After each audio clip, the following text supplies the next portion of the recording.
أحمد الحاجي يوتيوبر تونسي يزور العاصمة دمشق ويتجول في أحيائها وأزقتها القديمة، كما زار المعالم والمزارات التاريخية.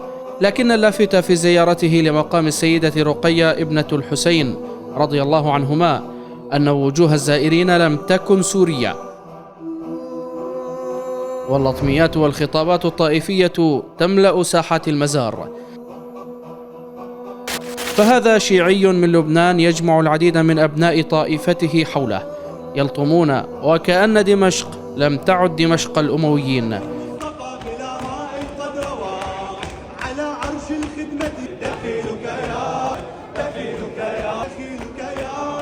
اليوتيوبر التونسي كان مستهجنا من هذه الممارسات، ولم يسمع في حياته بمصطلح اللطميات، ذلك المصطلح الذي نقله الطائفيون إلى دمشق الأمويين برعاية وتسهيلات من نظام أسد.